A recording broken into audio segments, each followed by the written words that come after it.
They told him she was a monster. They told him she was cursed by the devil himself, rejected by her own kind, too hideous for any decent man to look upon. That is why they tied a burlap sack over her head and dragged her onto the auction block like cattle ready for slaughter. The crowd laughed with the cruelty of men who had forgotten what mercy looked like.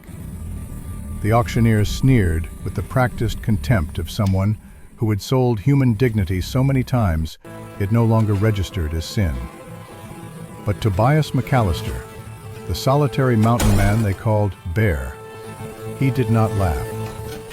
He stood in the back of that smoke-filled saloon, a giant among lesser men, and he saw something in the way she held herself. Even with chains binding her wrists and shame covering her face, she stood proud. Her spine was straight as a lodgepole pine. Her shoulders were square despite the weight of humiliation pressing down on them. That pride, that refusal to break, made him reach into his coat for the leather pouch that held every ounce of gold dust he had scraped from a year of brutal mountain living. The year was 1876. The place was Deadwood, Dakota Territory, a festering wound of a town carved into the Black Hills, where mud was thick enough to swallow a man's boot, and morality was loose enough to swallow his soul. November had arrived early that year, bringing with it the promise of what the old-timers called the White Death. Blizzards so fierce they could bury a standing man. Cold so deep it could freeze breath in lungs before it ever reached open air. Tobias hated coming down from the high country. He was a man built from granite and silence, standing 6 feet 5 inches in moccasins lined with elk fur he had tanned himself. His beard was a wild thicket of iron gray and black, hiding a jaw that had been broken 12 years ago by a rifle butt during the war. A war that had taken everything from him. Not on the battlefield, but in a massacre the government called collateral damage. His wife Sarah, his daughter Emma, both dead because cavalry soldiers could not tell the difference between friendly Cheyenne and hostile warriors. Or perhaps they simply did not care. After he buried what remained of his family, Tobias fled to the Wind River Range in Wyoming. He became a ghost, a legend whispered about in trading posts. The man who lived where even Indians feared to tread. The man who spoke to wolves and fought grizzly bears with nothing but a knife. The man who chose solitude over the company of the species that had murdered his world. But this winter, the almanacs predicted storms that would make previous years look like spring rain. Tobias needed help. Not a friend, he had no use for those anymore. But someone to work the curing racks while he ran trap lines that stretched for miles through country that wanted you dead. Someone to keep the fire burning and the meat preserved. Someone whose presence would not grate against his soul like sandpaper on an open wound. He rode into Deadwood on a massive roan gelding he called Buster, a horse as mean-tempered and antisocial as its owner. The town assaulted his senses immediately. Piano music clashed with drunken singing. The stench of unwashed bodies mixed with horse manure and rotting garbage. Men stumbled through streets of frozen mud, chasing dreams of gold that would never materialize, destroying themselves one drink at a time. Tobias headed straight for the trading post run by Samuel Fletcher, a 71-year-old former trapper who understood the value of silence. Sam looked up from his account book as Tobias filled the doorway, blocking out the weak November sun. "You look thinner, Toby," Sam observed, his weathered face creasing into concern. "Eating enough up there?" Tobias grunted. "I need a hired hand for winter." "You know anyone fool enough to work that high?" Sam whistled low. "Good luck finding one who will not steal you blind or freeze to death first week.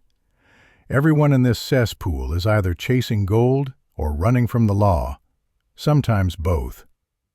Tobias was about to leave when a roar of cruel laughter erupted from the Gem Saloon across the muddy street. Something about that particular quality of mockery made his skin crawl. It was the sound of people enjoying another human being's suffering. He had heard that sound before, standing over the bodies of his wife and child, while soldiers laughed about cleaning out the vermin. His feet carried him toward the saloon before his brain caught up. The doors swung open into a fog of tobacco smoke and spilled whiskey. The usual chaos of gambling and drinking had paused. Every eye in the room was fixed on a makeshift stage in the corner, where Barnaby Jenkins stood in a stained plaid suit that had seen better decades. Jenkins was a rat of a man, all nervous energy and greasy hair, the kind who made a living from other people's misery and slept soundly doing it. Beside him, chained to a heavy iron post by wrist irons, sat a small figure on a wooden stool. The person wore a dress that was little more than gray wool rags, but it was the head covering that turned Tobias's stomach. A coarse grain sack, dirty and rough, had been pulled over the person's head and tied loosely at the neck with twine meant for baling hay. Step up, you mongrels and muckrakers," Jenkins bellowed, his voice piercing through the smoke. "Today I offer you a bargain, a mercy sale. This here is what they call a half-breed abomination. Her mama was a China woman who worked the railroad camps. Her daddy was Apache, if you can believe such a cursed union." The crowd jeered. Men shouted suggestions that made Tobias's hands curl into fists. "She got rejected by both sides," Jenkins continued, pacing the stage like a carnival barker selling snake oil. "The Chinese will not claim her. The Indians cast her out. She is too ugly for the brothels and too scary for kitchen work. Ladies say her face curdles milk and gives children nightmares." More laughter, harsh and hungry. But Tobias was not watching Jenkins. He was watching the figure on the stool. She had not moved during the entire humiliating introduction. She sat with an eerie stillness that reminded him of a mountain lion waiting in ambush. Her hands were clenched so tight the knuckles showed white through the skin. That was not the body language of defeat. That was pure, controlled rage. "She has got hands that work and a back that is strong," Jenkins went on. "But I keep the bag on for your protection, gentlemen. One look at her face, and you will lose your appetite for a week. They say she has got the mark of the beast on her. A real, rejected bride." Her groom took one look at the altar and ran screaming for the hills. "Let us see her," someone yelled from the back. "No free looks," Jenkins snapped. "I am selling her labor, not her beauty. Though I use that term loosely. Do I hear $10? $10 for a cook and cleaner you do not have to look at." $5, shouted a toothless prospector. "I need someone to muck out my donkey stalls." "$7, called a pimp from near the bar. "I got a dark room she can work in, no windows." The suggestions grew uglier. Tobias felt his jaw clench so hard he thought his teeth might crack. He had killed men for less than what was happening here. But there was something else gnawing at his gut, something he had not felt in 12 years. That pull of recognition, when you see someone else barely holding on to their humanity by their fingernails. He watched her hands, the way they trembled with fury, not fear. The way she kept her spine straight, even as men talked about her like livestock. There was intelligence there, strength, qualities that mattered in the mountains, where beauty meant nothing, and capability meant survival. The bidding crawled up to $18. The crowd was losing interest. Jenkins was sweating now. worried he would be stuck with unsellable merchandise. Tobias pushed off the support pillar he had been leaning against. The crowd parted like water around a boulder as he walked forward. He smelled of pine resin, old blood, and rain-soaked leather. Men stepped back instinctively from someone who looked like he could break them in half without effort. $50, Tobias said. His voice was a low rumble, deeper than the piano notes still tinkling in the background. The entire room went silent. $50 was a fortune. It was enough to buy a good horse with a saddle and bridle. It was more than some miners made in a month, breaking their backs underground. Jenkins blinked rapidly, his greedy little eyes widening like a rodent seeing unexpected cheese. $50. The mountain man speaks. You sure about this, McAllister? You have not even seen the merchandise. She might turn you to stone like Medusa. I am buying her hands, not her face, Tobias said flatly. She got 2 of each? The crowd chuckled nervously. Jenkins licked his lips, calculating. He could probably auction her off for another $20 if he took his time, but $50 in hand was better than $100 in promises from drunk miners. Sold to the ghost of the Wind River, Jenkins declared, snatching the leather pouch Tobias tossed onto the stage. The bag landed with a heavy thud that spoke of real gold dust, not the fool's gold most men carried. Jenkins bit one of the nuggets, his stained teeth leaving marks in the soft metal. He grinned, revealing a mouth that looked like a graveyard. She is yours, mountain man. Do not come crying to me when you take that sack off and regret your purchase. No refunds on nightmares. Tobias stepped onto the stage. The woman stiffened as he approached, her body coiling like a spring ready to snap. He unlocked the chain from the post, but left the wrist irons on, and the sack over her head. Deadwood was dangerous, and he did not know if she would run or fight the moment she felt free. Stand up, Tobias said. His voice was gentle despite its depth, the tone a man might use with a spooked horse. The woman stood slowly. She came up to his chest, which made her around 5.5 feet tall. She was trembling now, but Tobias sensed it was rage threatening to explode, not fear threatening to collapse her. We are leaving, he told her. He took her arm, his grip firm enough to guide, but not crushing. She tensed at the contact, but did not pull away. Together they walked through the crowd toward the saloon doors. Behind them, the laughter of the damned resumed as men went back to drinking away their failures. The cold November air hit them like a slap.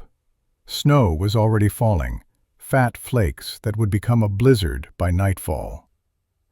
Tobias led her to where Buster waited, the big gelding snorting steam into the freezing air. Tobias pulled his heavy bearskin coat off and draped it over her shoulders. The coat swallowed her small frame, falling almost to her knees. She made a small sound, something between a gasp and a sob. It might have been the first kind gesture she had received in months, maybe years. "Can you ride?" Tobias asked. His hands were already working the wrist irons free, the rusted lock giving way under his strength. The irons fell into the mud with a dull clank. "Yes," came a voice from inside the sack. It was raspy from disuse, but carried an educated accent that seemed wildly out of place in a mining camp. The voice of someone who had been taught proper grammar, someone who came from something better than this. "Good. We got a 3-day ride ahead of us, and a storm is coming fast." He helped her onto a pack mule he had brought for supplies, then swung on to Buster with the ease of someone who had been riding since childhood. They left Deadwood at a steady pace, heading northwest toward the mountains that rose like broken teeth against the darkening sky. For the first hour, they rode in silence. The terrain gradually changed from mud and squalor to pristine snow and towering pines. The air grew thinner and cleaner. Tobias kept glancing back at the woman on the mule.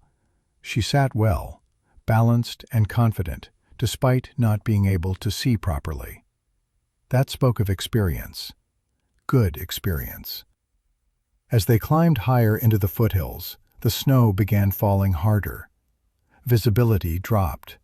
The temperature was plummeting fast. They would need to make camp soon, or risk freezing to death on the trail. "You can take that thing off now," Tobias called back, without turning around. "You will need to see the trail. It gets steep and dangerous from here on out." There was a long pause. Then he heard the rustle of fabric. He glanced back and saw that she had loosened the twine and rolled the bottom of the sack up just enough to see the ground. But she kept her face completely hidden in the shadows of the burlap, only her chin visible. "That works," Tobias said. He did not push. Let her keep her secrets if that made her feel safer. Maybe Jenkins had been telling the truth.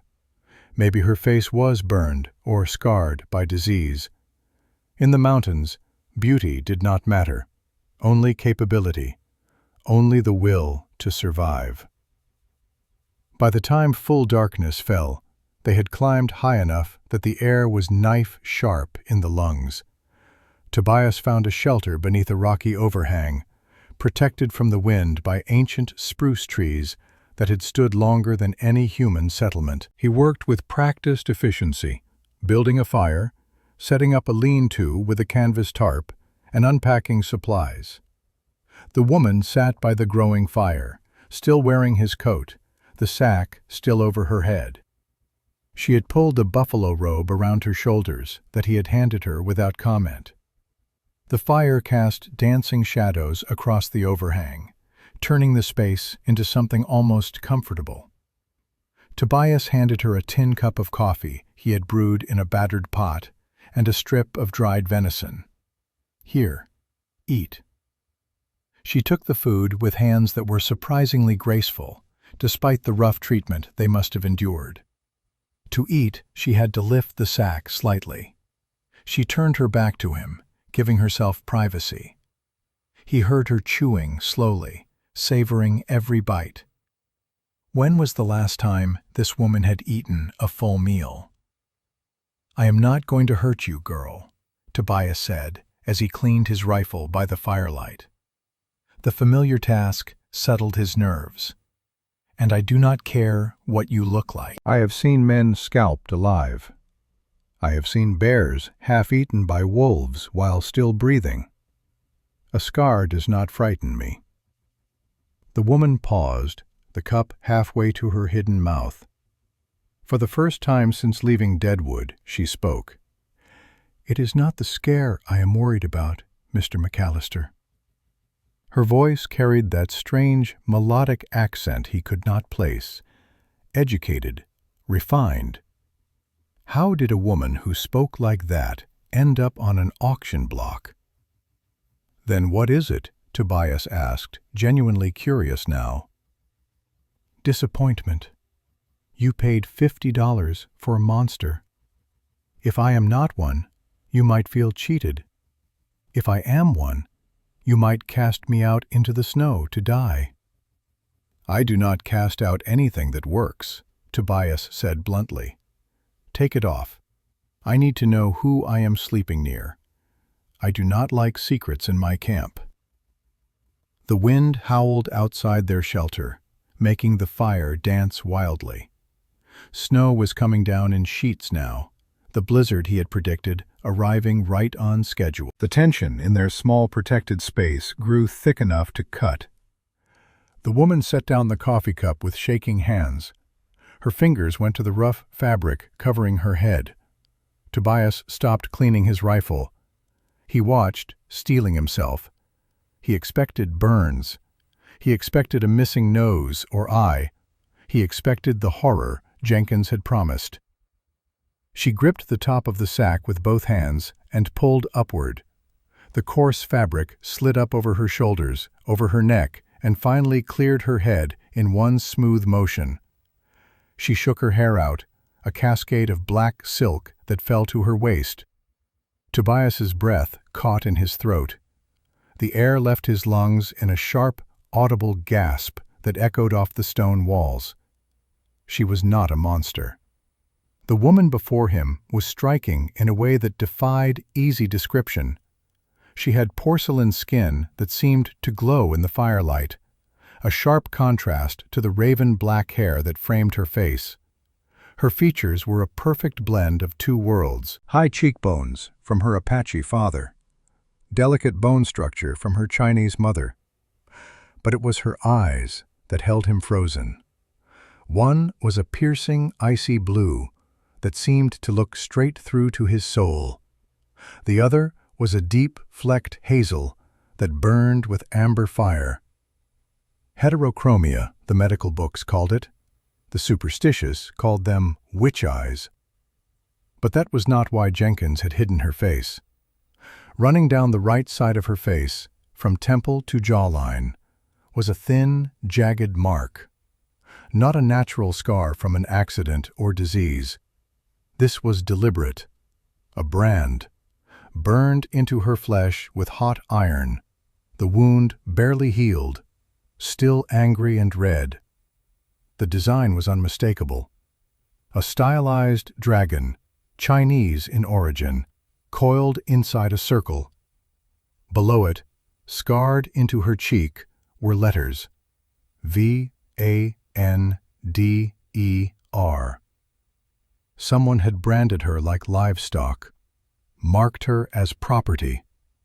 And her lip was split, bruised purple-black from a recent backhand. She looked at him with those mismatched eyes, her chin raised high in defiance, waiting for him to recoil in disgust or horror or pity, waiting for him to prove he was like every other man who had looked at her and seen only a thing to be used or discarded. "Well?" she challenged, her voice steady, despite the tears threatening at the corners of those strange, beautiful eyes. "Do I look like $50 worth of monster?" Tobias stared for a long moment. He did not look away from the brand. He did not flinch from her unusual eyes. He stood up slowly, his shadow looming large against the rock wall behind him. He took a step toward her. She flinched instinctively, her body preparing for a blow that had become too familiar. Instead, Tobias reached out with one calloused thumb and gently, almost reverently, brushed a stray strand of hair away from the dragon brand on her cheek. His touch was impossibly gentle for such a large, rough man. "Who did this to you?" he asked. His voice had dropped to a register so low it was almost a growl. But this was not a question born of curiosity. This was a promise of violence, a vow of retribution. The woman's defiance crumbled. In this mountain man's eyes, she did not see disgust at her appearance. She did not see pity for her circumstances. She saw a sudden volcanic rage on her behalf, a fury so pure and protective it took her breath away. "His name is Cornelius Vander," she whispered, "and he did not sell me because I was ugly. He sold me because I tried to kill him." The revelation hung in the frozen air between them, like smoke from the dying fire. Snow Sparrow, she had told him her name was. Mei Ying, in the Chinese tongue her mother had taught her. The woman who had tried to murder Cornelius Vander sat before Tobias McAllister with defiance burning in those mismatched eyes, waiting to see if this mountain man would throw her back into the wolves. Tobias threw another log on the fire instead. Sparks swirled up into the darkness beyond their rocky shelter. The wind outside had become a living thing, howling like all the ghosts of the frontier combined. They were sealed in now, cut off from the world by the blizzard, and that suited Tobias just fine. It gave him time to think, time to plan, time to understand what he had purchased for $50 of hard-earned gold. "Tell me," he said finally, settling back against the stone wall. "Tell me about Vander." Snow Sparrow pulled the buffalo robe tighter around her shoulders. The dragon brand on her face seemed to pulse in the firelight, a permanent reminder of one man's cruelty. She closed her eyes for a moment, gathering strength from somewhere deep inside. "My mother was Lin Hua," she began. Her voice was steady now, the educated accent more pronounced. "She came from Guangdong province in China, brought here by labor contractors who promised good wages for railroad work." What they did not mention was that the wages would never be paid, that the women would be sold into something worse than slavery. Tobias had heard the stories. Chinese women brought to America on promises of prosperity, only to find themselves trapped in brothels and labor camps, with no way home. The railroad companies used them, broke them, and discarded them without a second thought. "My father," Snow Sparrow continued, "was a warrior named Chato, Mescalero Apache. He was scouting near a railroad camp when he heard my mother screaming. 3 foremen were beating her for refusing their advances. My father killed 2 of them with his bare hands. The 3rd ran. He took my mother, and they disappeared into the Sangre de Cristo Mountains. A love story born in blood and violence." Tobias understood that kind of beginning. His own marriage had started during the chaos of war, 2 people finding comfort in a world determined to destroy everything good. "They were happy for a time," Snow Sparrow said. Her voice softened with memory. "I was born in a winter cave, much like this one. My father taught me to track, to hunt, to survive. My mother taught me medicine, languages, how to read and write. They were going to send me to San Francisco for proper schooling. But then, Cavalry Patrol, 1864, same year as Sand Creek." She looked at him directly, those strange eyes seeing more than they should. "Your family?" Tobias nodded, his throat suddenly tight. "Same massacre, different day." They sat in shared silence, 2 people bound by the same national tragedy. The government called it pacification. The survivors called it murder. "After my father died," Snow Sparrow continued, "my mother and I made it to Fort Bridger. There was a Chinese community there, a doctor named Lao Wu, who had been friends with my grandfather. He took us in, taught me proper medicine, acupuncture, herbalism. My mother worked as a seamstress until the consumption took her when I was 16. Tobias did the math. She was 24 now. 8 years with this Lao Wu. 8 years of relative safety before Vander entered the picture." Snow Sparrow's face hardened at the unspoken question. 2 years ago, Cornelius Vander came to Fort Bridger. He was looking for investment opportunities, he said. Land deals, water rights. She laughed bitterly. It turned out my grandfather, my mother's father, had purchased mineral and water rights to 30,000 acres in the Wind River Range. Back in 1850, before the gold rush, when everyone thought that land was worthless. Tobias felt something cold settle in his stomach. 30,000 acres. The Wind River Aquifer. That water fed every cattle ranch and farm from here to the South Pass. Control that water, you controlled the entire territory. "The deed passed to my mother when my grandfather died," Snow Sparrow said, "and from her to me." Vander discovered this through some legal research. He realized that all his mining operations, his ranch lands, everything depended on water rights controlled by a Chinese seamstress and her half-breed daughter. So he decided to acquire you along with the land. He approached Lao Wu first. Polite, civilized. Offered to buy the rights for a fair price. When Lao Wu refused to sell what was not his to sell, Vander changed tactics. He threatened to burn down the Chinese quarter, to report everyone as illegal immigrants, to bring the full weight of territorial law down on people who had no legal protections. Tobias knew how that story went. Chinese Exclusion Act had passed 4 years ago. Chinese immigrants had even fewer rights than the Indians did, and that was saying something. Lao Wu came to me, Snow Sparrow said. Told me Vander had made an offer. Marriage. If I married Vander and signed the water rights over as dowry, he would leave the community alone. He would even pay for Lao Wu to return to China if he wished.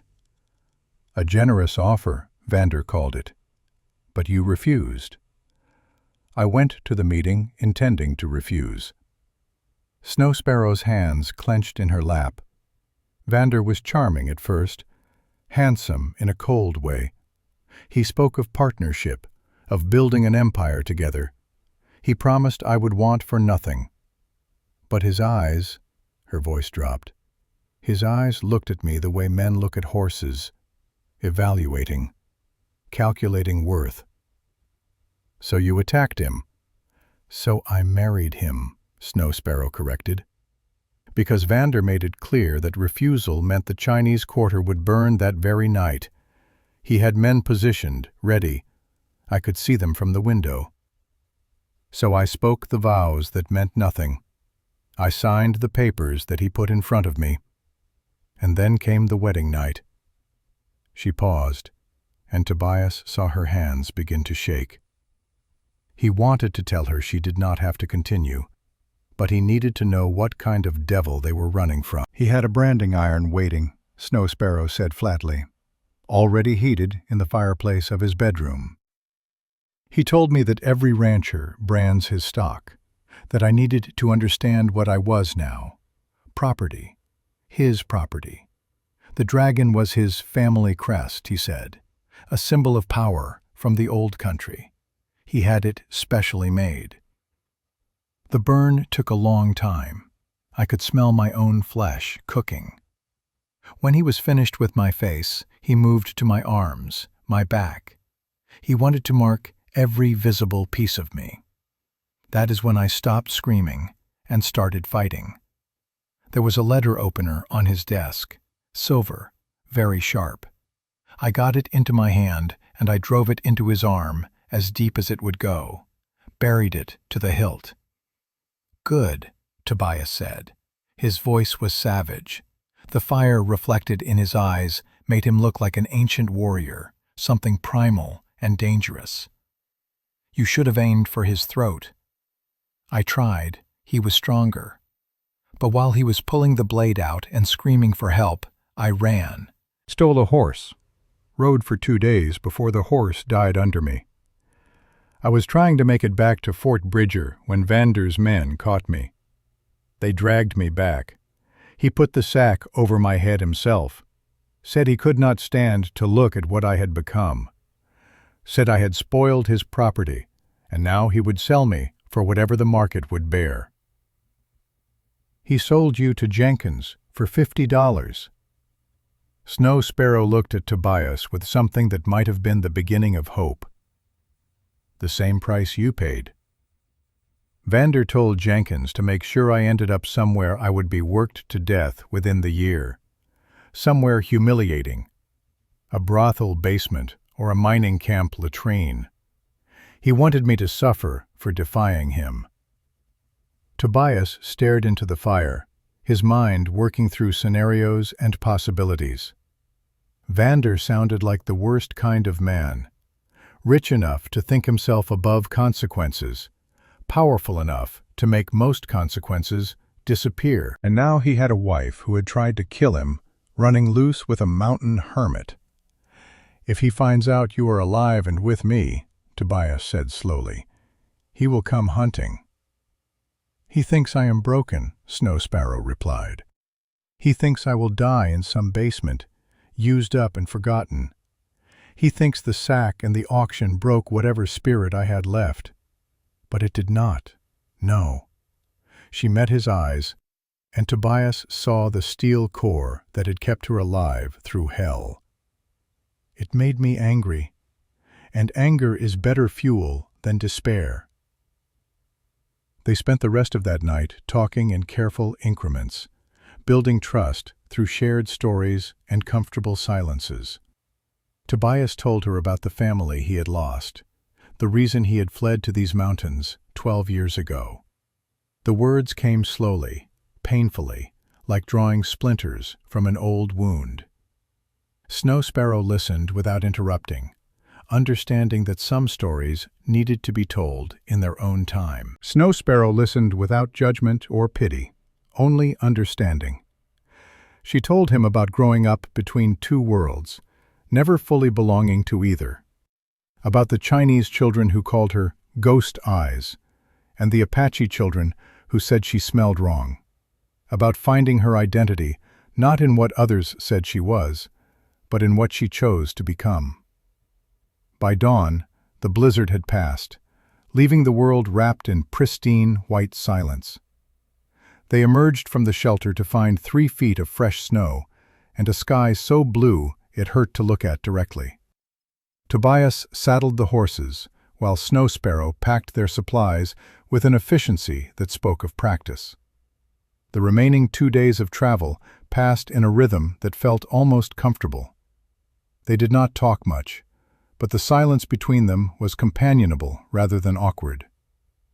Tobias found himself noticing things about her.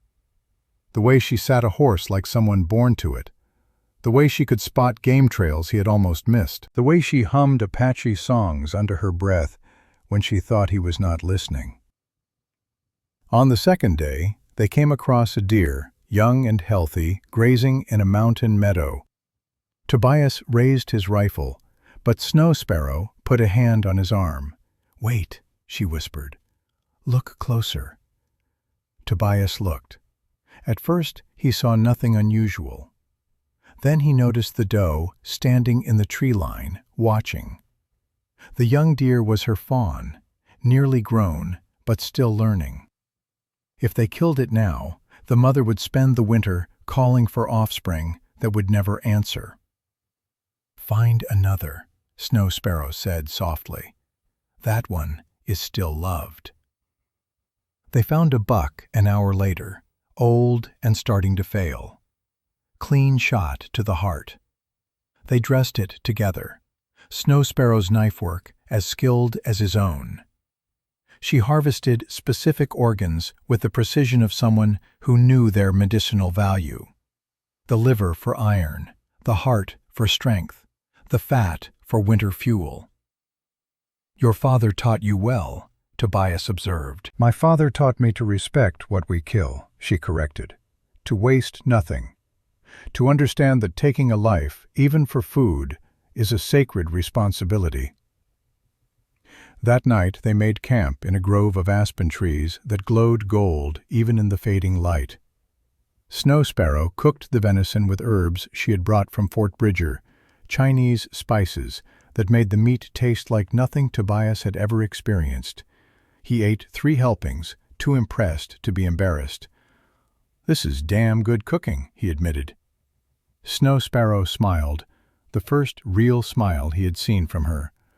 The expression transformed her face, making the brand seem less like a scar and more like war paint. "Do not sound so surprised, Bear. I am not just a pretty face with witch eyes." He laughed. It surprised him. He had not laughed in 12 years, and suddenly here he was, chuckling at a joke from a woman he had known for 3 days. "You know what they call me." "Everyone knows about the bear who lives in the high country," she said. "The man who fought a grizzly with his knife and won. The man who talks to wolves and lives where the air is too thin for ordinary humans. They say you are half spirit yourself, just a man who wants to be left alone," Tobias muttered. "Then why did you buy me?" Snow Sparrow asked. Her question was direct, but not challenging, genuine curiosity. Tobias considered several answers before settling on the truth. Because I saw how you held yourself on that stage. Even with a sack on your head and chains on your wrists, you sat like a queen, surveying her kingdom. That kind of spine does not break easy. Figured if you could survive what you survived, and still sit proud, you could survive a mountain winter. And if I turn out to be useless, then I wasted $50. Tobias shrugged. But I do not think you will be. They reached his cabin late on the third day, just as the sun was setting behind the western peaks. The structure sat in a perfect defensive position, its back against a sheer granite cliff that protected it from avalanches and gave clear sightlines down the valley. Split log construction, tight chinked, with a stone chimney that promised real warmth. A small stable for the horses and a smokehouse for preserving meat completed the compound. Snow Sparrow dismounted and stood looking at the place that would be her home for the foreseeable future. Tobias watched her face, trying to gauge her reaction. Was it too rough? Too primitive? He had built it for solitude, not for impressing visitors. "It is beautiful," she said finally. Her voice held genuine warmth. "It feels safe." Tobias felt something in his chest loosen, a tension he had not realized he was carrying. "Good, because safe is what you need right now." He showed her inside. One large room with a sleeping loft accessible by a ladder. Stone fireplace taking up most of one wall. Table and chairs he had built himself from pine logs. Shelves lined with supplies and books, more books than anyone expected a mountain hermit to own. Sarah had loved books, had insisted they bring her library west. He had kept every volume, unable to part with that piece of her. "You take the loft," Tobias said, pointing upward. "I sleep down here by the door." Snow Sparrow looked at the ladder, then at him. "You are giving me the better spot? You are half my size and recovering from trauma. You need the warmth that rises. I need to be able to hear if anything comes through that door." He was already unrolling his bedding on a wooden frame near the entrance. "Besides, I am used to this spot." She climbed the ladder slowly, testing each rung. From above, her voice drifted down. "Thank you, Bear, for everything." "You can thank me by pulling your weight," he called back. "Winter is going to be brutal. We both work or we both die." But in the darkness of the cabin, with the fire burning low and snow beginning to fall again outside, Tobias allowed himself a small smile. For the first time in 12 years, his home did not feel quite so empty.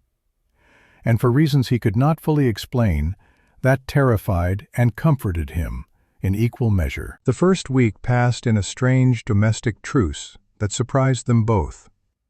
Tobias had expected Snow Sparrow to be useless, a city girl playing at frontier life who would need constant instruction and supervision. He had been prepared to teach her everything from scratch, to spend weeks turning her into someone capable of surviving mountain winters. He had been completely wrong. On the third morning, Tobias woke to a smell that stopped him cold. Fresh bread. Real bread, not the hardtack and Johnny cakes he had been eating for 12 years. The scent filled the cabin with a warmth that had nothing to do with the fire crackling in the hearth. He rolled out of his bedding and found Snow Sparrow at the table, kneading dough with practiced hands. She had found his Dutch oven, a piece of equipment he barely remembered how to use, and somehow coaxed it into producing perfect golden loaves. The cabin had been swept clean, herbs hung to dry from the rafters, and venison stew bubbled in a pot over the fire. "You cook?" Tobias said stupidly, still half asleep. Snow Sparrow glanced up, a slight smile playing at her lips. The dragon brand on her face no longer seemed like a mark of shame. In the morning light filtering through the single window, it looked more like the war paint of a survivor. Lao Wu believed that cooking and medicine use the same principles: heat, time, transformation. I learned both. Tobias sat down and accepted a bowl of stew.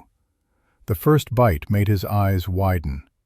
The meat was tender, the broth rich with flavors he could not identify, but recognized as Chinese spices. He ate in silence, suddenly aware of how much he had been merely surviving rather than living. "This is exceptional," he said finally. "Do not sound so surprised, Bear. I am not just decorative."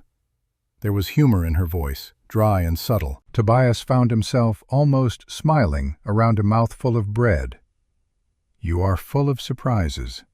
Good. I would hate to be predictable." Over the following days, they fell into a rhythm that felt almost natural. Tobias would rise before dawn to check trap lines that stretched for miles through territory that wanted humans dead. Snow Sparrow would tend the cabin, process furs, prepare meals that made their crude dwelling feel almost civilized. In the evenings, they would work side by side. He taught her to shoot the Spencer rifle, how to aim and breathe and squeeze rather than pull the trigger. She taught him basic Chinese medicine, showing him which local plants could substitute for herbs from the old country. On the 8th day, Tobias decided it was time to teach her real survival. They went hunting together, tracking deer through fresh snow under a sky so blue it hurt. Snow Sparrow moved through the forest with a silence that impressed him. She understood how to place her feet, how to read sign, how to become part of the landscape rather than an intruder. "There," she whispered, pointing to tracks in the snow. 3 deer, moving east toward water. Tobias studied the prints. She was right. More than right. She had spotted details he had almost missed. "You learn fast. My father used to say that staying alive in Indian country meant learning to see what others miss." She paused, her mismatched eyes scanning the tree line. "He also said that death only comes to those who stop paying attention." They followed the tracks for an hour, moving upslope into territory where the air grew thin enough to burn lungs. Tobias was about to signal for them to take position when Snow Sparrow suddenly grabbed his arm, her fingers digging in with surprising strength. "Stop!" she hissed. "Wolves!" Tobias froze. He heard them now, 3 gray shapes materializing from the undergrowth like smoke given form. Big males, probably brothers, hunting together. They had cut off the path back to the horses, a classic pack maneuver. One wrong move, and this teaching exercise would become a fight for survival. "Get behind me," Tobias ordered, raising his rifle. He could take 1, maybe 2 before they closed the distance. The third would be a knife fight, and wolves that size could kill a man in seconds. "Wait," Snow Sparrow said. Her voice had gone soft, almost musical. "Do not shoot." Before Tobias could stop her, she stepped forward, directly toward the wolves. His heart stopped. He was about to watch this woman get torn apart because she had lost her mind in the thin mountain air. But Snow Sparrow did not approach with fear. She moved with calm deliberation, her hands out and empty, her body language submissive but not cowering. She began speaking in Apache, a flowing rhythm of words Tobias could not understand, but recognized as prayer or negotiation. The lead wolf stopped advancing. Its ears came forward, confusion replacing predatory focus. Snow Sparrow continued speaking, her voice steady, explaining something in a language of respect rather than dominance. She gestured to the deer tracks, then to herself and Tobias, then back to the forest, offering, suggesting, not demanding. For a long moment, nothing happened. Tobias's finger tightened on the trigger, ready to fire if the wolves lunged. But then the lead wolf did something extraordinary. It sat down, just sat, like a trained dog, watching Snow Sparrow with intelligent yellow eyes. The other two followed suit. Snow Sparrow took 3 slow steps backward, maintaining eye contact with the lead wolf. She nodded once, a gesture of respect, and only then did she turn her back. The wolves watched as she and Tobias retreated, making no move to follow. They walked in silence for 5 minutes before Tobias trusted his voice. "How in the name of all that is holy did you do that?" "My father taught me that wolves respect courage, not aggression. They are hunters, like us. Sometimes it is possible to negotiate territory, rather than fight over it." She glanced at him, those strange eyes gleaming. "I told them we only needed one deer, that we would leave the rest for them, that we meant no disrespect by hunting in their range." "And they understood?" "Animals understand intent better than words. They read body language, smell fear or confidence. I showed them confidence and respect. They chose to honor that." Tobias looked at her with new appreciation. "Your father was a wise man." "He was."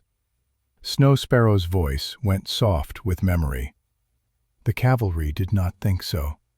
They called him a savage and shot him in the back while he was collecting firewood. He did not even have a weapon, just an axe for splitting logs." Tobias felt the old familiar rage building in his chest. The cavalry had killed his family too, in that same senseless violence. The same lies about collateral damage and necessary force. "Same war," he said quietly. "Different battlefield."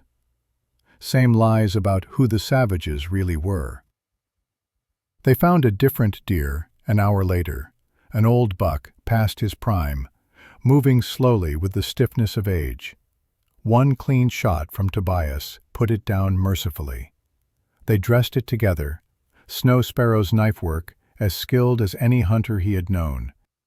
She harvested organs with surgical precision, explaining their medicinal value in that educated voice that still surprised him. "You are not just any one thing, are you?" Tobias observed as they worked. Snow Sparrow paused, her hands bloody from good work, and looked at him directly. "I am not Chinese enough for the Chinese, not Apache enough for the Apache, not white enough for white society. So I stopped trying to fit into anyone else's definition. I became all of my pieces, all at once." "That is good thinking," Tobias said. He meant it as high praise, and from the way her face softened, she understood. That evening they sat by the fire while snow fell gently outside. Tobias whittled wood into practical shapes: spoons, pegs, handles for tools. His hands needed the work, the steady rhythm of blade against grain. Snow Sparrow was mending one of his shirts, her needle moving with the same precision she brought to everything. "Why did you try to kill Vander?" Tobias asked. It was the question that had been gnawing at him. Not why did you fight back? That made perfect sense. But why kill rather than escape? Snow Sparrow's hands stilled on the fabric. "Because he thought owning a piece of paper meant he owned me. Because he called me property to my face and expected me to accept it." She looked up, firelight reflecting in those mismatched eyes. "I would rather die than be property, Bear. My mother was treated like property by the railroad. My father was treated like property by the government.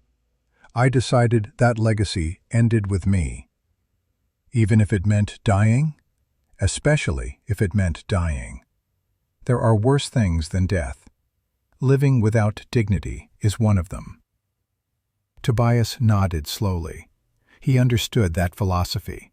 It was why he had fled to the mountains rather than stay in a civilization that had murdered everything he loved and called it necessary.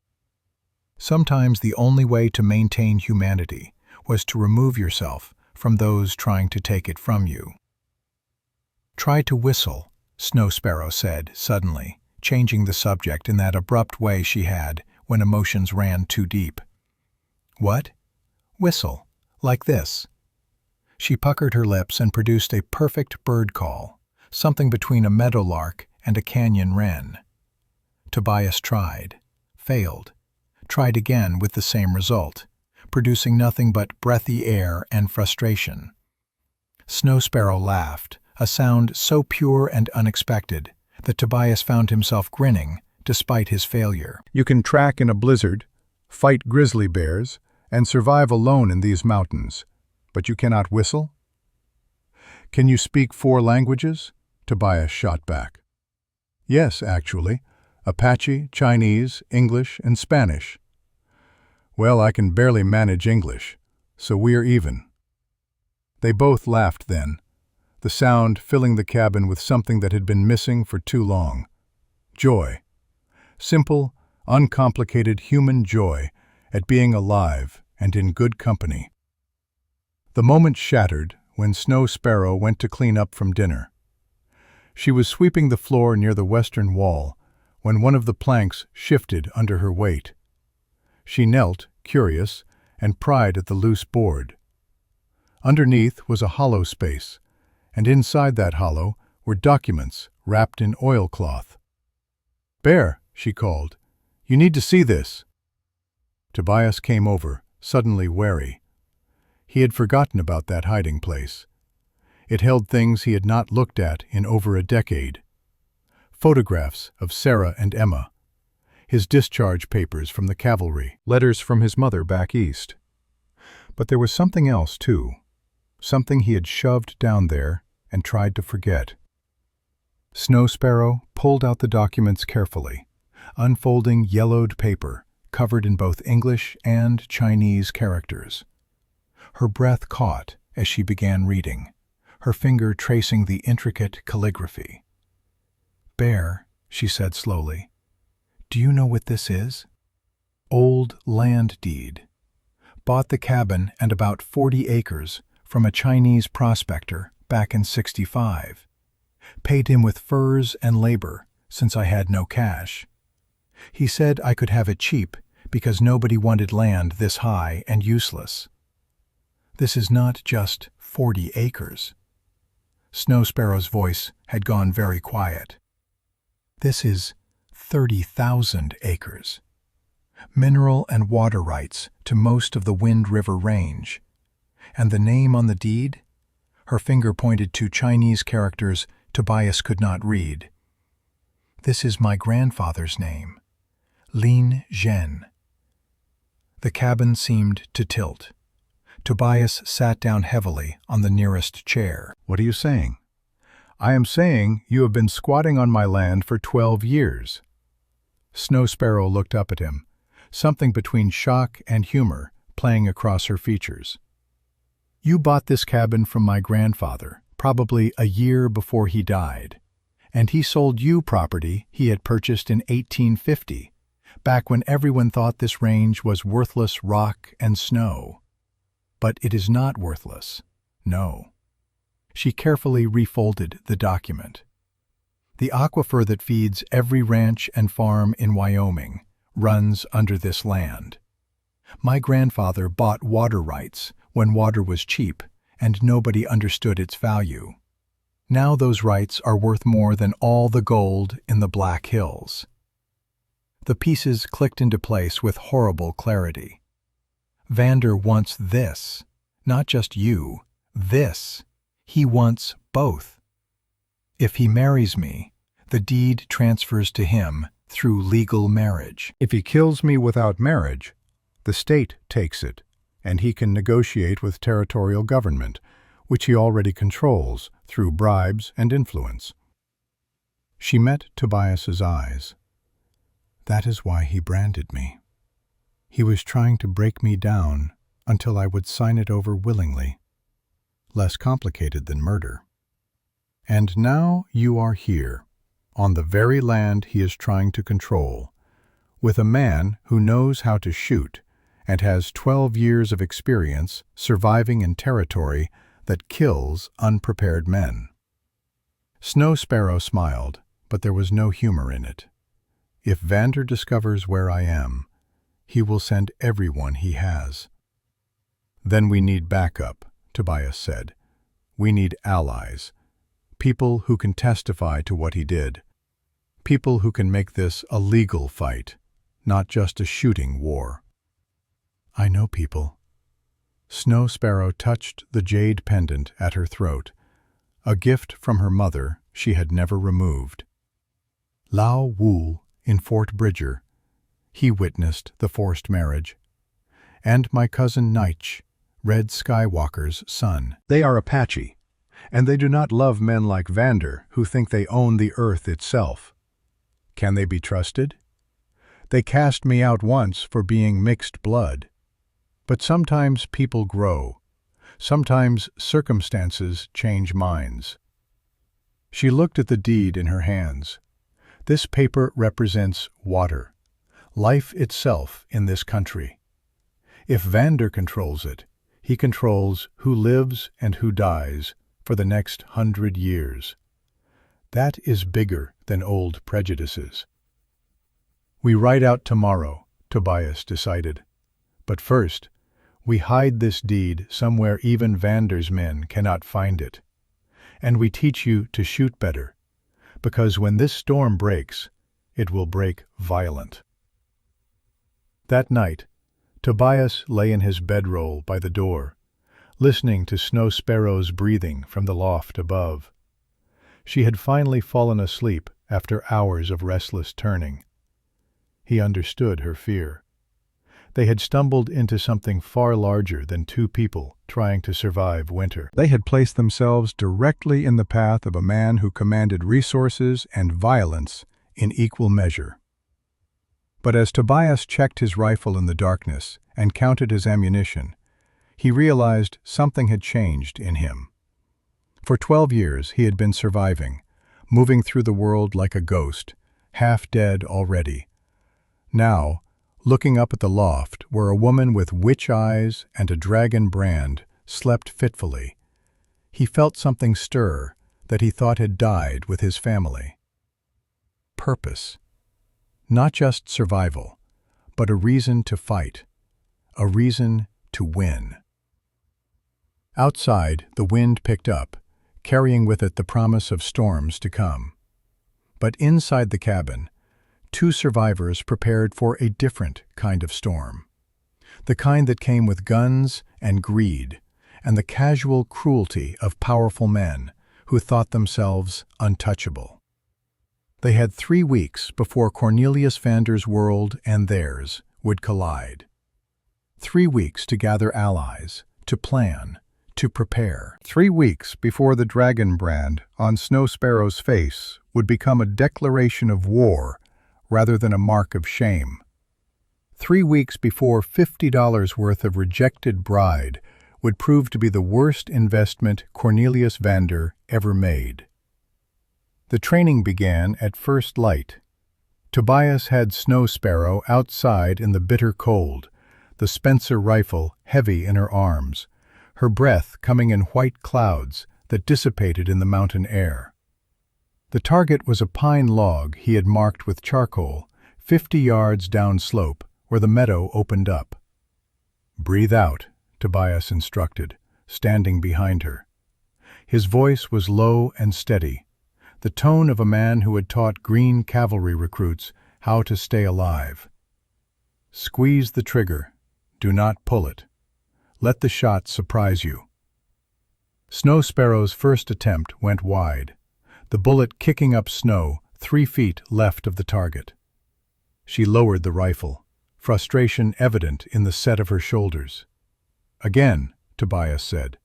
"No one gets it right the first time. Even I missed my first 50 shots. That is not encouraging, Bear. It is honest. Now reload and try again."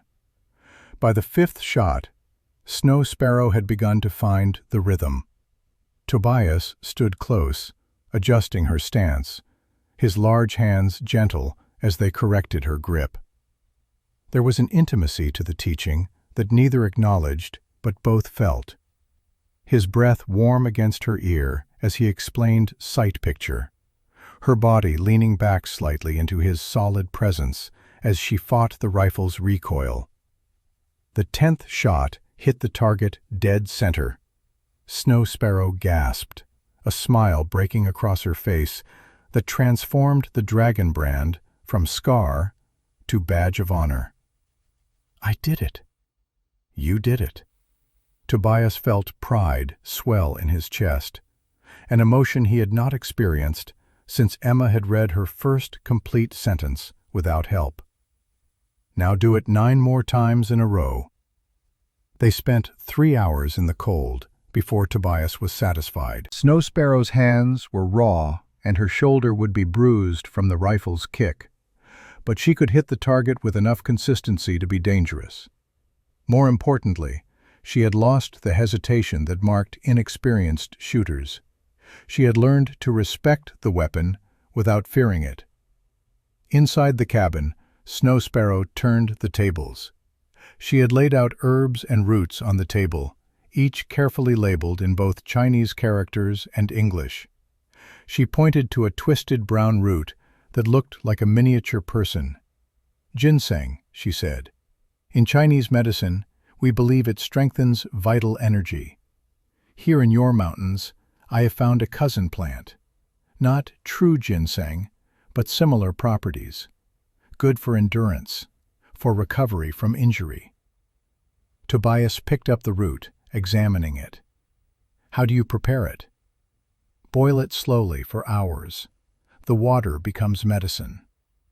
Snow Sparrow moved to another plant, this one with silvery leaves. "Artemisia. You call it sagebrush. We use it for fever, for wounds that will not heal.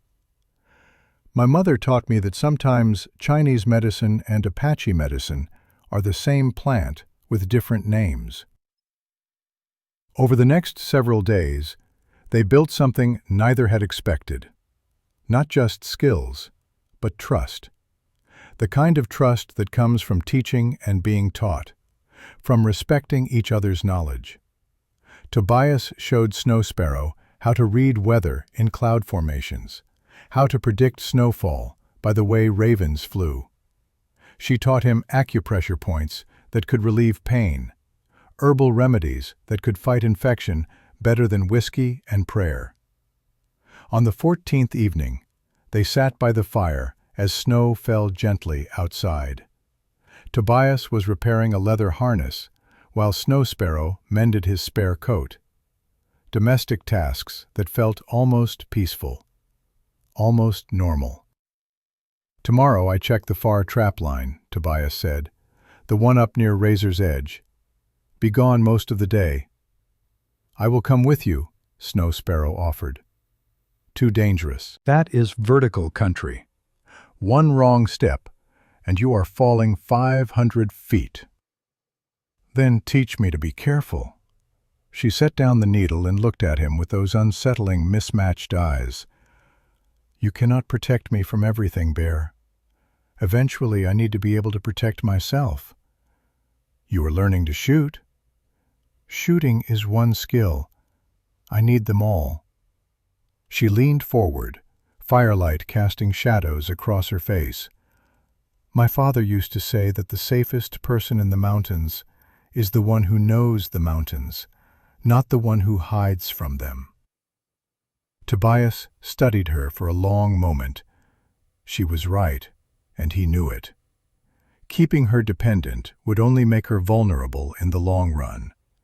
And there was something else, something he was only beginning to admit to himself. He liked her company, liked having someone to talk to after years of silence, liked the way she challenged him and made him think.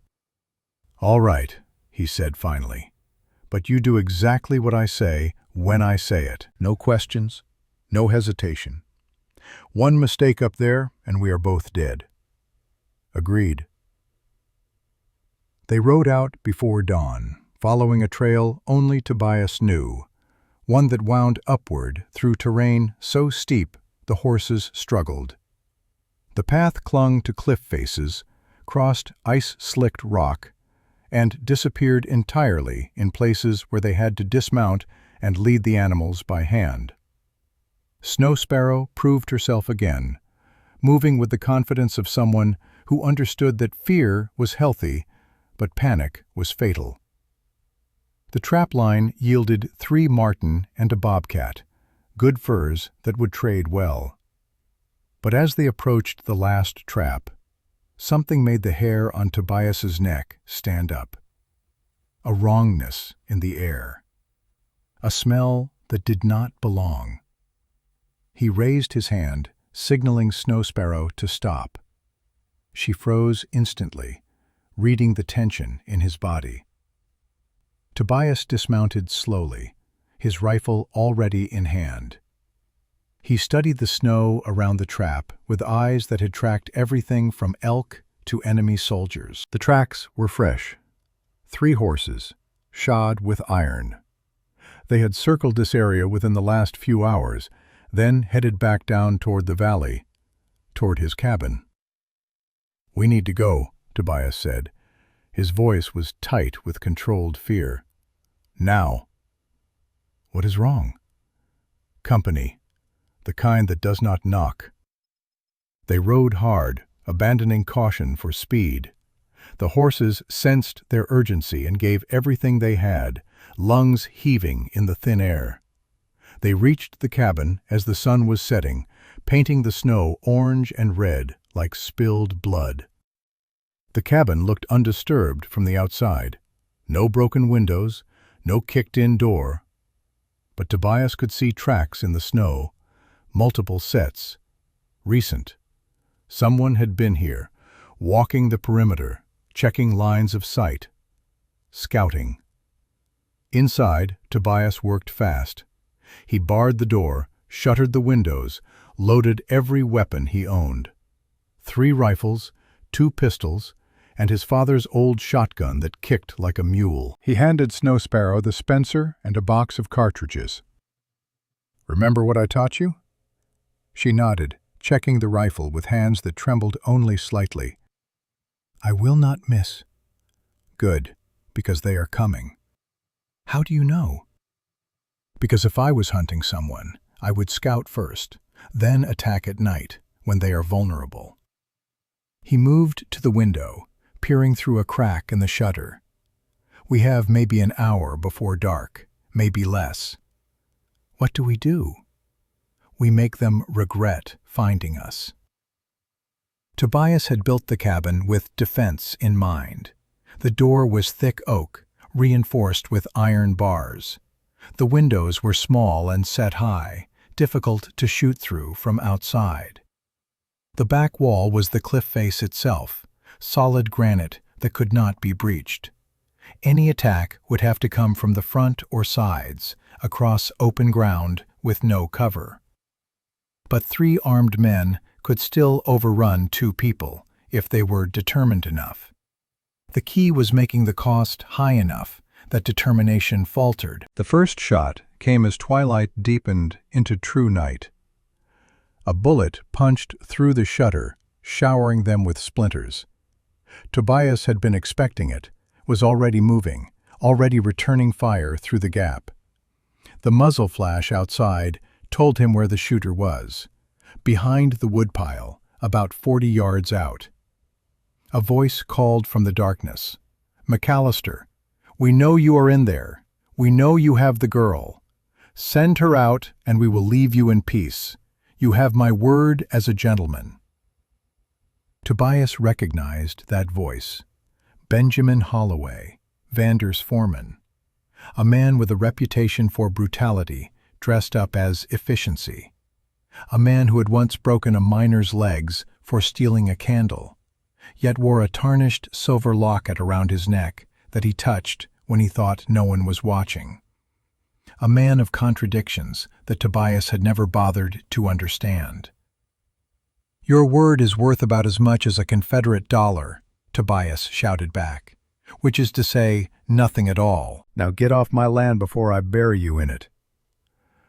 The response was a volley of shots, 3 rifles firing together. Bullets thudded into the logs, one finding the gap in the shutter and whistling past Tobias's ear, close enough that he felt the air move. They were not playing anymore. "The back door," Snow Sparrow hissed. "The latch is moving." Tobias had been focused on the front. Classic mistake. Never assume the enemy will only come from one direction. Snow Sparrow was already moving toward the back of the cabin, rifle raised, her face set in grim determination. Someone was picking the lock, working the mechanism with practiced skill, the kind of skill that came from a life of breaking into places you were not wanted. The latch began to lift, inch by inch. Snow Sparrow did not hesitate. She aimed at the center of the door, at chest height, where a man would be standing, and pulled the trigger.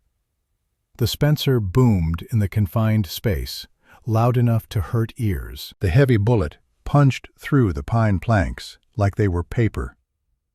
A scream erupted from outside, followed by the sound of a body hitting the ground. Then silence, except for the fading echoes of the shot and the high-pitched ringing in their ears. "I got him," Snow Sparrow whispered. Her face had gone pale, shocked by what she had just done. "I actually got him." "Reload," Tobias barked. "Do it now." She obeyed automatically, her training overriding shock. Her hands shook as she worked the lever, ejecting the spent casing and chambering a fresh round. Outside, they could hear confused shouting. The remaining men had not expected return fire this accurate. Tobias used their confusion to his advantage. He threw open the front shutter and fired 3 quick shots toward the woodpile, forcing the shooters to take cover. In the muzzle flashes, he saw Holloway clearly, saw the man's face, weathered and hard, saw something else too. Doubt. The beginnings of fear. And when Holloway's eyes found the window where Snow Sparrow crouched with her rifle, something that looked disturbingly like grief. "You are making a mistake," Holloway shouted. "That girl is property of Cornelius Vander, legal and binding. You are harboring stolen goods.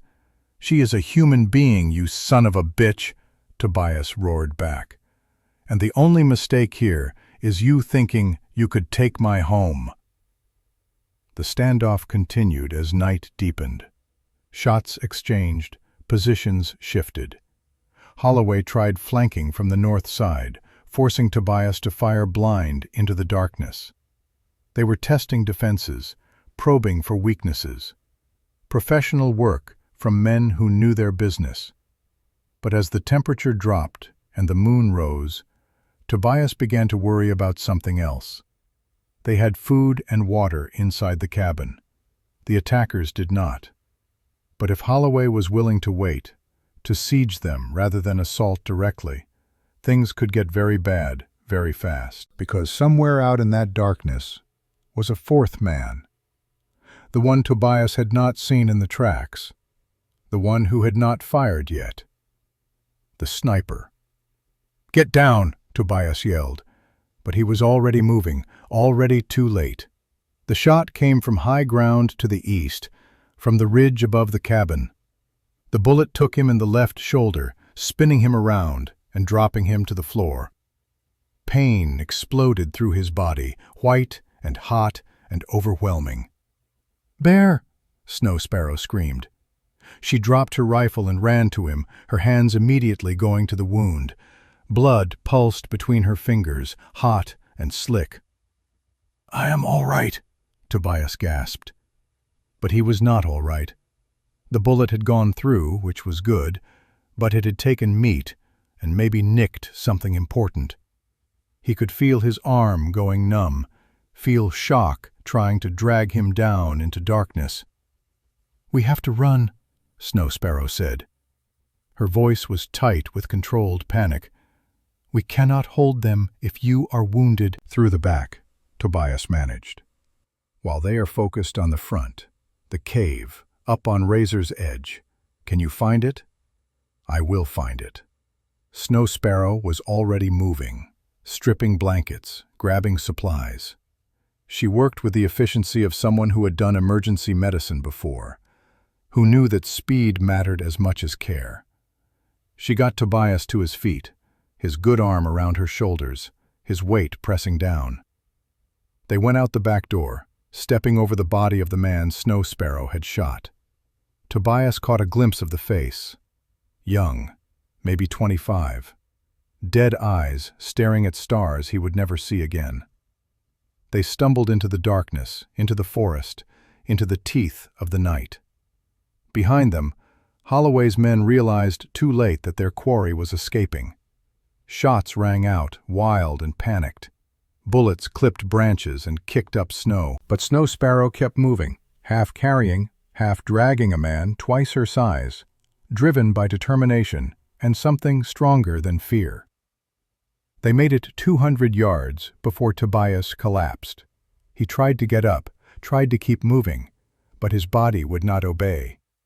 Blood loss and shock were winning the battle his will could not. "Leave me," he whispered. "Run." "No." Snow Sparrow's voice was steel wrapped in silk.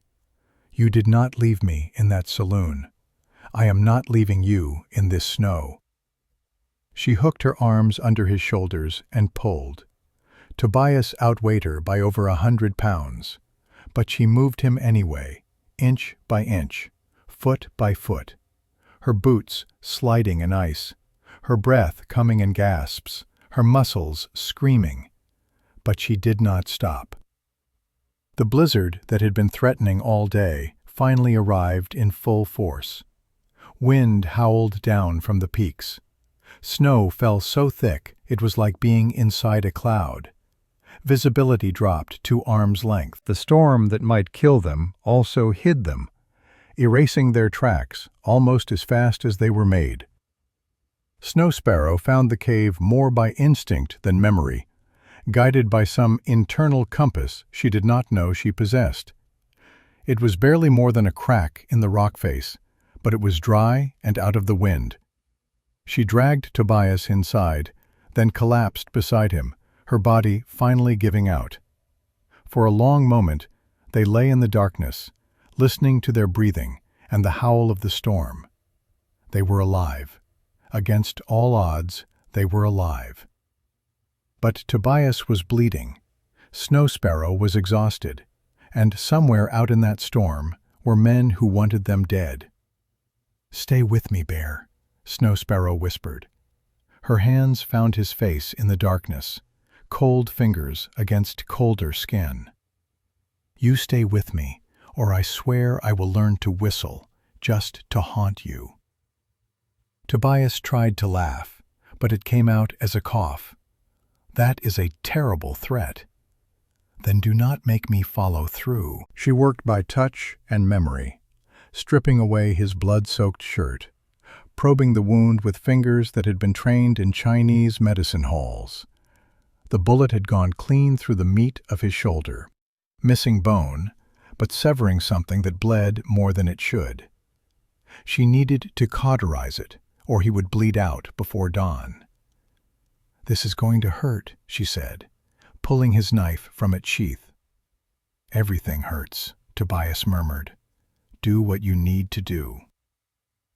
Snow Sparrow held the blade in the small fire she had managed to kindle from dry tinder she carried. She waited until the metal glowed red, until heat radiated from it in waves.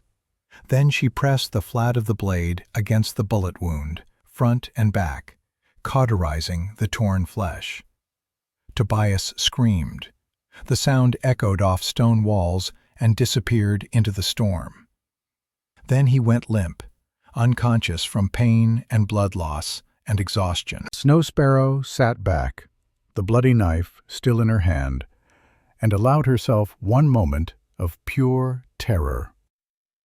They were trapped in a cave with enemies hunting them. Tobias might die from infection even if he survived the night. The deed that Vander wanted was hidden back at the cabin, possibly already discovered. Everything they had built was falling apart. But then she looked at the man who had bought her for $50 and given her dignity instead of slavery. The man who had taught her to shoot and made her laugh and treated her like an equal. The man who was bleeding because he had stood between her and violence. Snow Sparrow wiped the knife clean, packed the wound with a poultice made from plants she had gathered weeks ago, and settled in to keep watch. Outside, the storm raged and enemies searched. But inside this cave, she would defend what mattered. She would keep her word. She would not leave him. Not now. Not ever. The storm raged for 3 days. 3 days in which Snow Sparrow became something more than the woman who had cowered under a burlap sack in a deadwood saloon. She became a healer, a hunter, a warrior in her own right. While Tobias drifted in and out of fever dreams, muttering names of the dead and crying out for a wife and daughter long gone, Snow Sparrow kept him alive through sheer force of will. She melted snow in a tin cup over a fire so small it barely qualified as flame, feeding him water, drop by drop, when he was too delirious to drink on his own. She changed his bandages with strips torn from her own undergarments, packing the wound with poultices made from pine resin and herbs she had foraged before the siege. She whispered to him in 3 languages, English and Chinese and Apache, telling him stories of survival, of endurance, of people who had faced worse and lived. On the second night, when his fever spiked so high she thought she might lose him, Snow Sparrow did something she had not done since her mother died. She prayed. Not to the Christian God that missionaries had tried to force on her people. Not to the Chinese ancestors whose names she barely knew. But to the old spirits her father had taught her about. The ones who lived in stone and wind and the spaces between stars. She pressed her forehead to Tobias's burning skin and spoke in Apache, asking the mountain to share its strength with this man who had lived on its slopes for 12 years. Asking the storm to cleanse his wounds with its fury. Asking whatever power governed life and death to recognize that this man was needed, that his story was not finished, that he still had work to do in this world. Whether the spirits heard, or whether Snow Sparrow's medicine was simply that good, Tobias's fever broke on the 3rd morning. He woke to find her sitting by the cave entrance, watching snowfall with those strange, mismatched eyes.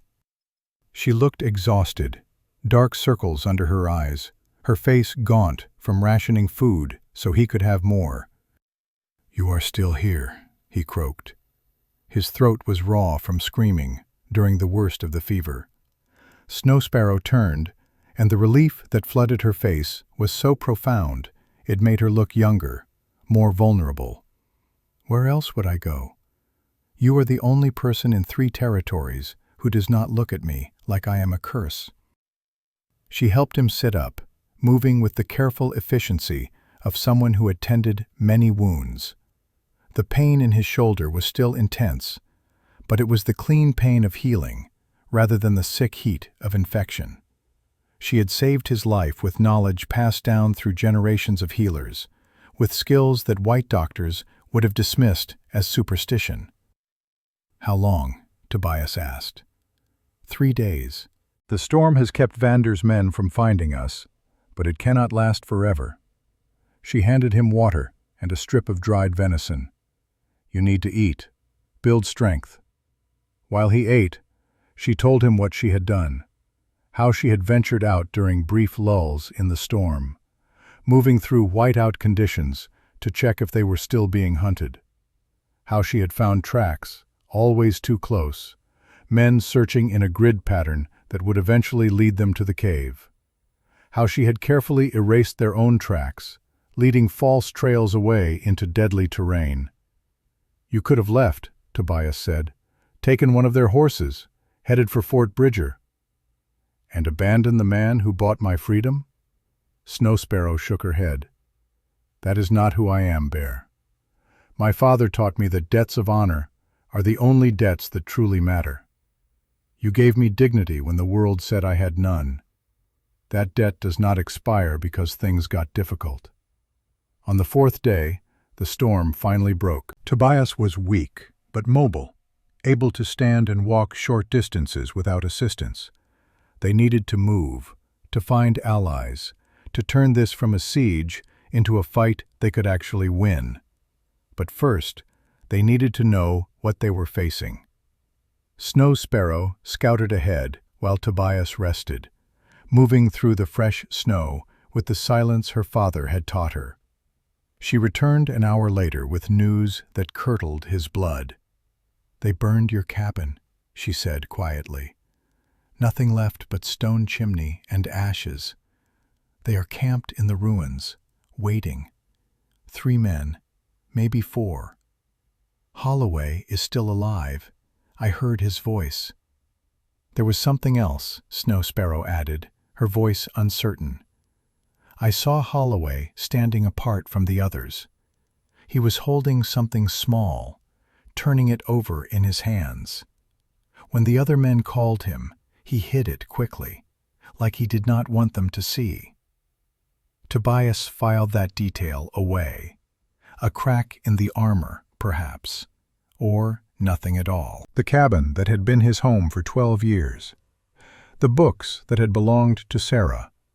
The few photographs he had of Emma. All of it gone, reduced to char and memory. Tobias felt rage build in his chest, hot and pure and focused. "Then we do not go back there," he said. "We go forward. Fort Bridger, your friend La Wu, your cousin. We gather people who can testify to what Vander did. We make this a legal fight, not just a shooting war. They will chase us. Let them. We know these mountains. They do not." The journey to Fort Bridger should have taken 4 days on horseback. On foot, injured, hunted, it took 9. 9 days of moving through terrain that wanted them dead, sleeping in caves and under overhangs, eating whatever Snow Sparrow could forage or trap. 9 days of constant vigilance, knowing that one mistake would bring Vander's hunters down on them. But they were not alone in the wilderness. On the 6th day, as they crossed a high valley where ancient petroglyphs marked sacred Apache ground, they were met by warriors on horseback. 7 men, painted for war, rifles resting across their saddles. At their head rode an older man with a face like weathered stone and eyes that had seen too much death. Snow Sparrow stepped forward, her hands empty and open. She spoke in rapid Apache, explaining who she was, who her father had been. The old warrior studied her for a long moment, his gaze lingering on the dragon brand that marked her face. "I am Red Skywalker," he said finally, in heavily accented English. "Your father Chato was my younger brother. I was chief when you were born. When the council saw your ghost eyes, they said you should not live. That mixed blood with demon eyes would curse the band. I was weak. I listened. But your father Chato refused to obey. He took your mother and disappeared rather than let us harm you." "And when my father died?" Snow Sparrow's voice was steady but challenging. "Where was the Apache then?" Red Skywalker had the grace to look ashamed. "We were afraid. The cavalry was killing anyone who looked at them wrong. Your mother took you and ran. We let her. It was cowardice dressed as wisdom." He dismounted, approaching Snow Sparrow with the slow deliberation of someone offering peace. "But I see you now. See what you have become. See that my nephew was right. You carry your father's courage." He reached up and touched the dragon brand on her face. "Who did this?" "A man named Cornelius Vander. He thinks he can own people like cattle." Red Skywalker's eyes went cold. "My people know about men like this. We have been fighting them since the first white man came and said the land belonged to him." He turned to Tobias. "You are the bear? The one who lives where eagles nest?" "I am." "You protect my niece?" "She protects herself. I just try not to slow her down." Red Skywalker almost smiled. "Then you are wiser than most white men." He gestured to his warriors. "We ride with you. Not for you, Bear, but for her, and for the principle that no man owns another." They reached Fort Bridger with an escort that made even the cavalry guards nervous. 7 Apache warriors, 1 wounded mountain man, and a woman with witch eyes and a dragon burned into her face. The garrison commander took one look at the group and decided that whatever trouble they represented, it was above his authority to handle. Lao Wu's herb shop was in the Chinese Quarter, a section of Fort Bridger that existed in a legal gray area, not quite part of the fort, not quite separate. Chinese laborers who had built the railroads and stayed, creating a small piece of home in hostile territory.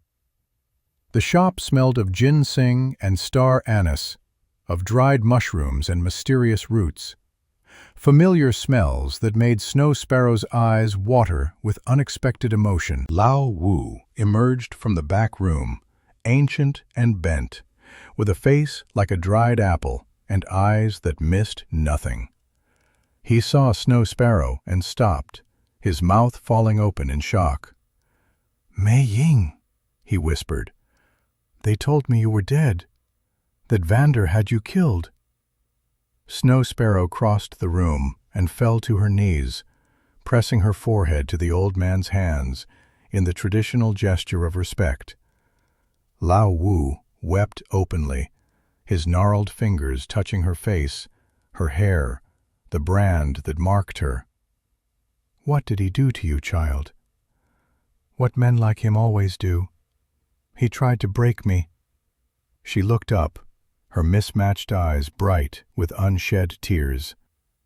"But I am harder to break than he thought." Over tea that Lao Wu brewed with shaking hands, they told him everything. The forced marriage, the branding, the escape and recapture, the auction where Tobias had bought her freedom, the discovery of the water rights deed, the siege and the burning of the cabin. Lao Wu listened with the patience of someone who had lived through his own horrors and survived. When they finished, the old man sat in silence for a long time. Finally, he spoke in Mandarin, and Snow Sparrow translated for Tobias. "He says that Vander came here 3 weeks ago, asking if anyone had seen you, offering money for information. When no one spoke, he had 2 men beaten as an example.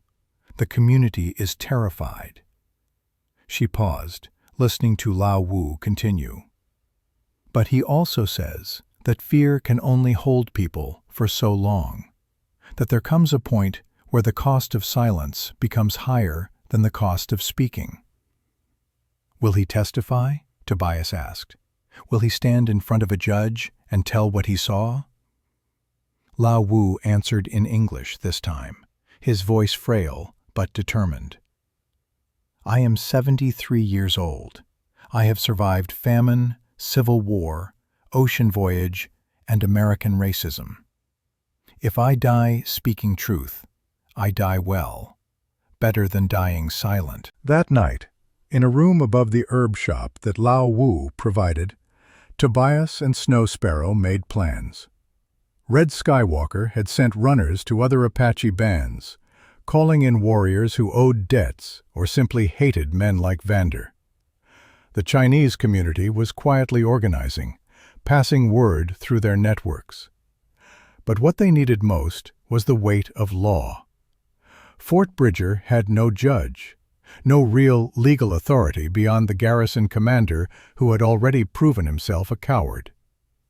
But Deadwood had Marshal Seth Bullock, a man with a reputation for honesty that was rare in the territories. If they could reach Bullock, if they could present evidence and witnesses, they might turn this from a private war into a public trial. The problem was that Deadwood was a 4-day ride through country Vander controlled. They would be exposed, vulnerable. And Vander knew by now that they were in Fort Bridger. His men would be watching the roads. "Then we do not take the roads," Snow Sparrow said. "We take the trails my father taught me, the ones through the red desert that white men think are impassable. Those trails will kill us as surely as Vander's bullets," Tobias warned.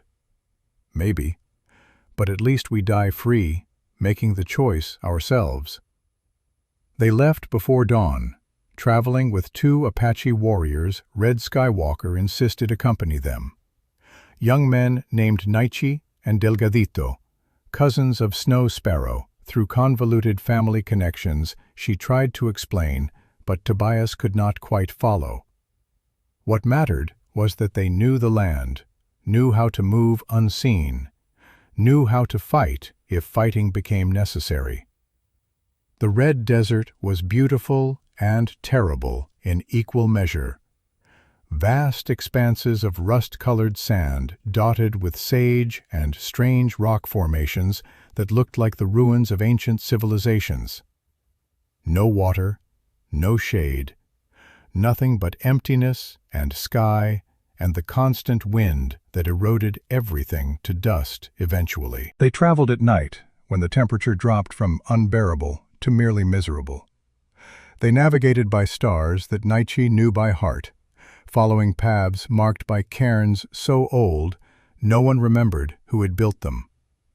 They rationed water with the discipline of people who understood that the desert gave no second chances. On the 3rd night, they saw fires in the distance. A camp, too large to be travelers. Vander's men, waiting at the junction where the desert trails met the road to Deadwood, cutting off the obvious route. "We go around," Naichi said. "Add 2 days, but we live." 2 days might be too long, Tobias countered. "Every day we wait is a day Vander uses to strengthen his position, to intimidate witnesses, to consolidate power." "Then we go through," Snow Sparrow said. Her voice had a quality that made everyone turn to look at her. "We go through at dawn, when they are tired and careless. We move fast, and we do not stop." "That is suicide," Delgadito said flatly. Snow Sparrow smiled, and in the firelight, the dragon brand on her face looked like it was moving, alive with its own fierce energy. So was trying to kill Cornelius Vander.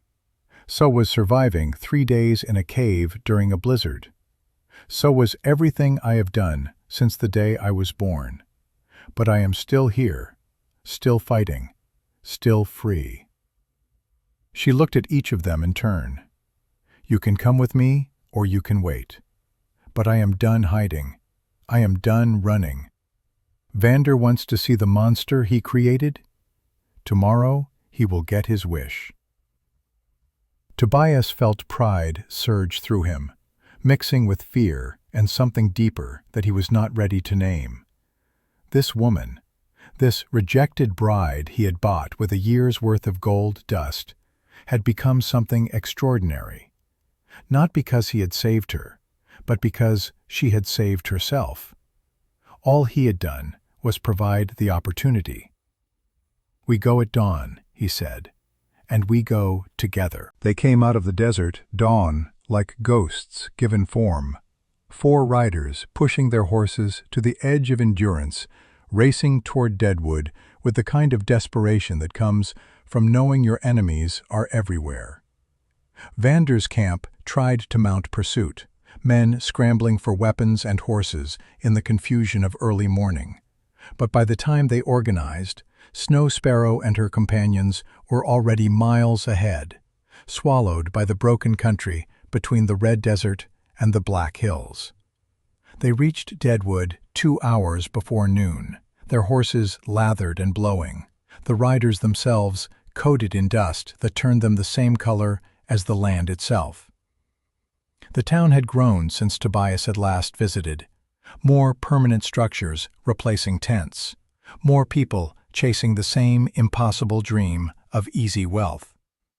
But the Gem Saloon still stood, and so did the marshal's office, a squat building with bars on the windows and the territorial seal painted on the door. Marshal Seth Bullock was at his desk when they entered, a lean man of 36, with a mustache that curved down past his jaw, and eyes that evaluated everything twice before committing to judgment.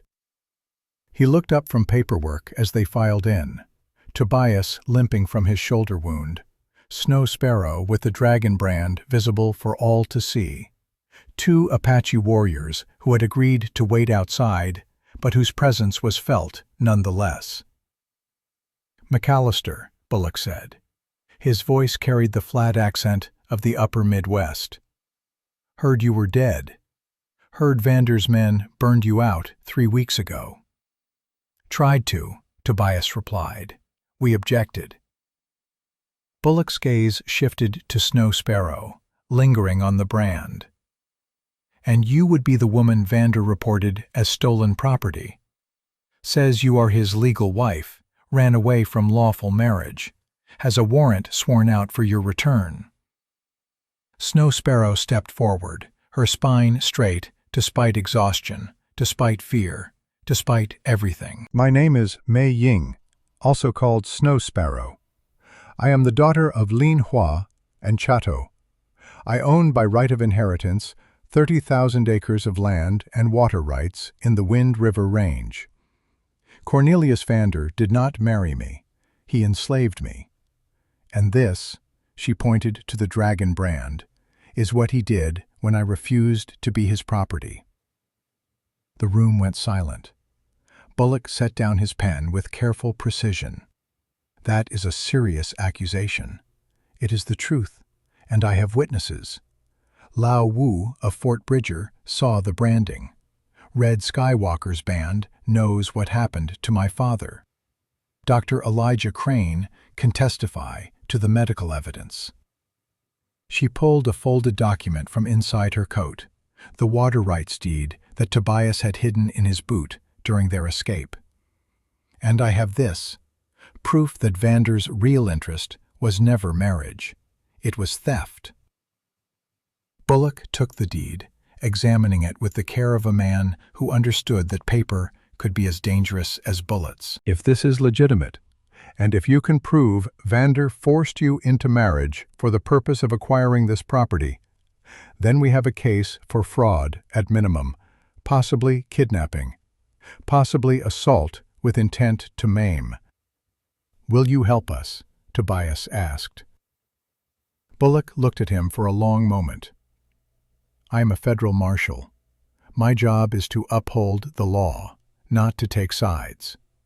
But the law says that a woman cannot be forced into marriage. The law says that branding a human being is a crime. If you can bring me witnesses and evidence, I will convene a hearing. Vander owns half the judges in this territory," Snow Sparrow said bitterly. "Not Judge William Harlan. He arrives tomorrow from Denver, riding circuit. Ornery old bastard who hates corruption almost as much as he hates being told what to do." Bullock almost smiled. "If we can get your case in front of him before Vander knows he is here, you might have a chance." Over the next 18 hours, they built a case the way a mason builds a wall, one stone at a time. Lao Wu arrived that afternoon, having left Fort Bridger the day after they did, traveling with a Chinese merchant caravan that provided safety in numbers. Dr. Elijah Crane examined Snow Sparrow's brand and wrote a detailed medical report describing intentional torture. His wife Martha gathered women from Deadwood's respectable houses, miners' wives who had their own stories of Vander's cruelty, his casual destruction of anyone who crossed him.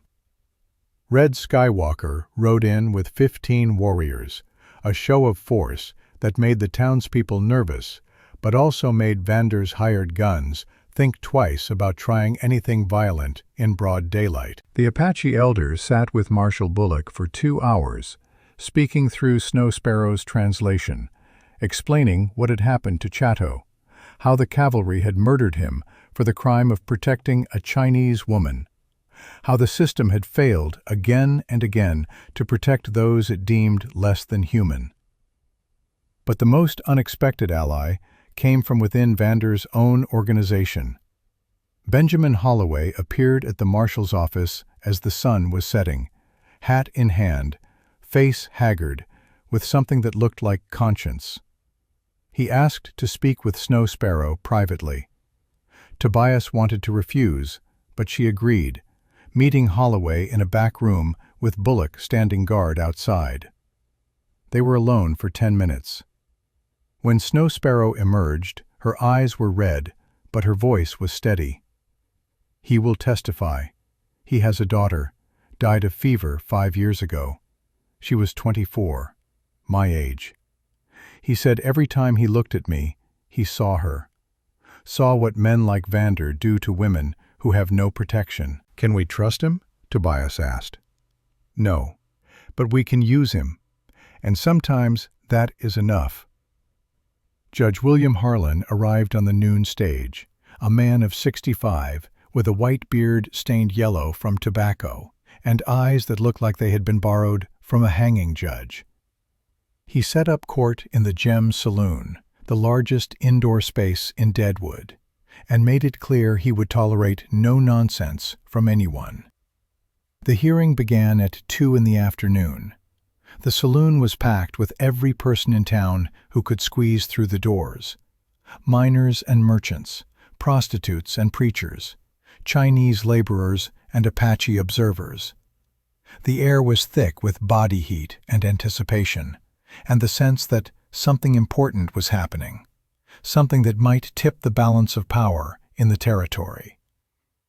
Cornelius Vander sat at the defendant's table in a suit that cost more than most men in the room would earn in a year. He looked confident, almost bored. A man who had bought his way out of trouble so many times it had become routine.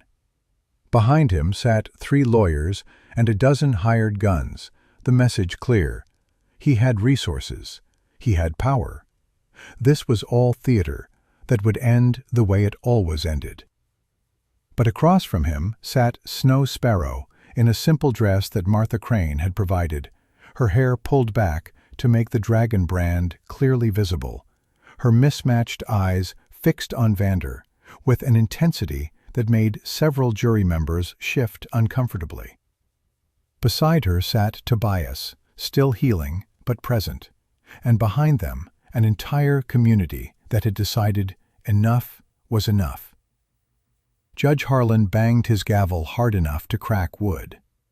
"This court is convened to hear testimony in the matter of property rights and alleged coercion. Mr. Vander, you claim this woman is your legal wife, and that the land deed she holds belongs to you through marriage. Is that correct?" "That is correct, Your Honor." Vander's voice was smooth as aged whiskey. "We were married in Fort Bridger 2 years ago. It was a civil ceremony, properly witnessed and recorded. When she ran away, she took property that legally belonged to me." "Mrs. Vander," Harlan turned to Snow Sparrow, "do you dispute this marriage?" "I am not Mrs. Vander. I never was.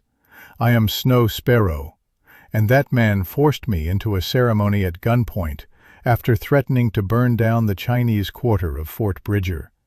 The marriage was coerced. It was never valid." "Can you prove coercion?" "I can prove what he did after the ceremony." Snow Sparrow stood, and the room went completely silent. She walked to the front of the courtroom and turned so everyone could see the dragon brand clearly.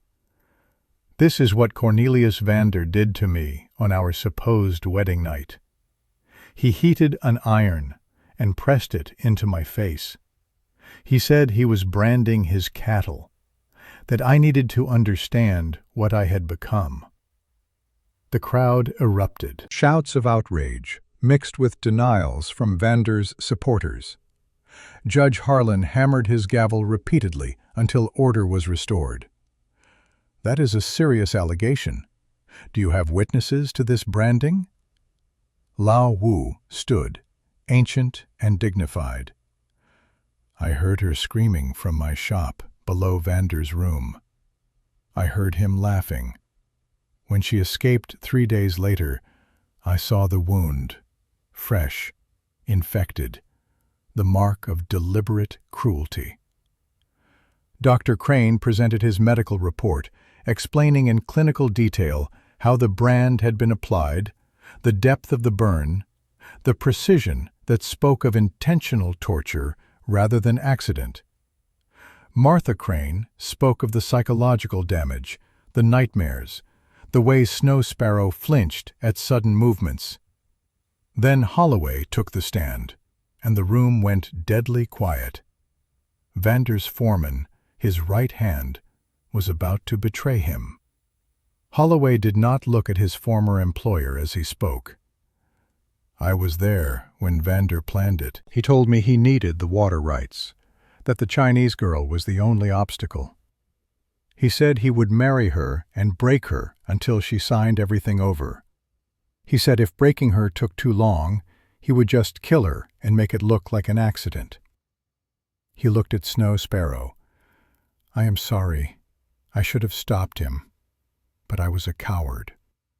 "You lying son of a bitch," Vander roared, lunging from his chair. His lawyers grabbed him, holding him back, but the damage was done. The jury had seen him lose control, seen the violence beneath the civilized veneer. Judge Harlan let the moment settle before speaking. "Mr. Vander, I am ordering you to remain silent, or I will have you removed from this courtroom." He turned to the jury.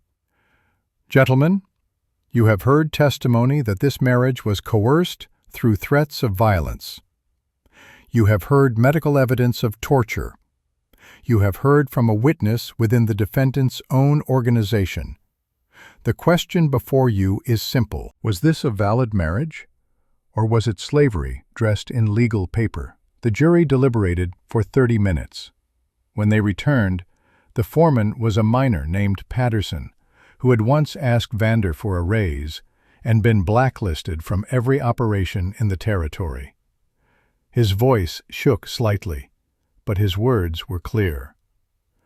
"We find that the marriage was invalid. We find that Cornelius Vander used threats and violence to attempt acquisition of property through fraudulent means. We recommend immediate annulment and return of all property to Miss Mei Ying." The saloon exploded in noise. Cheering from the Chinese quarter, from the Apache observers, from the miners and workers who had suffered under Vander's rule. Vander himself sat frozen, unable to believe that money had failed him, that power had not been enough. But it was Judge Harlan's next words that truly changed everything. "Furthermore, I am issuing a warrant for Cornelius Vander's arrest on charges of kidnapping, assault, and attempted fraud. Marshal Bullock, take him into custody." Vander's hired guns moved for their weapons, but they were outnumbered. Red Skywalker's warriors had positioned themselves throughout the saloon, rifles ready. The miners who had been beaten and cheated closed ranks. Even Bullock's hand was on his pistol, eyes hard. "Do not make this worse," Bullock said quietly. "You are already going to prison. Do not make it a hanging." Vander looked around the room and saw his empire crumbling. Saw the fear in his lawyer's eyes. Saw the contempt in the faces of people who had once pretended to respect him. His gaze found Snow Sparrow, and for a moment, something like recognition flickered there. Recognition that he had underestimated her completely. that the woman he had tried to break had instead broken him. "This is not over," he hissed, as Bullock locked the manacles around his wrists. "Yes, it is," Snow Sparrow replied. Her voice was calm, certain. "You are finished, and I am free." They led Vander away to the jail, his lawyers already abandoning him, his hired guns melting into the crowd and disappearing. The man who had controlled so much was reduced to a prisoner awaiting transport to territorial prison, where men like him lasted about as long as it took their former victims to find them. Outside the saloon, the sun was setting over Deadwood, painting the sky in shades of gold and crimson. Snow Sparrow stood on the boardwalk, breathing deeply, feeling the weight of 2 years of slavery and terror finally lifting from her shoulders. Tobias stood beside her, his arm in a sling, but his presence solid and reassuring. "What now?" he asked. "Now we go home." She looked at him, her mismatched eyes reflecting the dying light. "We rebuild the cabin. We manage the water rights fairly. We live our lives the way we choose. Free." That sounds like a plan. They did not leave Deadwood immediately. There were lawyers to hire, documents to file, the complex machinery of law to navigate. But through it all, they had community. Lao Wu stayed to help with the Chinese legal documents. Red Skywalker negotiated water access agreements that would benefit his people. Martha Crane organized the women of Deadwood into a support network that would help future victims of men like Vander. 6 months later, in the spring of 1877, a new cabin stood where the old one had burned. Larger this time, with room for guests and storage and life beyond mere survival. The water from Wind River flowed to ranches and farms under agreements that Snow Sparrow negotiated personally, agreements that were fair and honored the land her grandfather had purchased so long ago.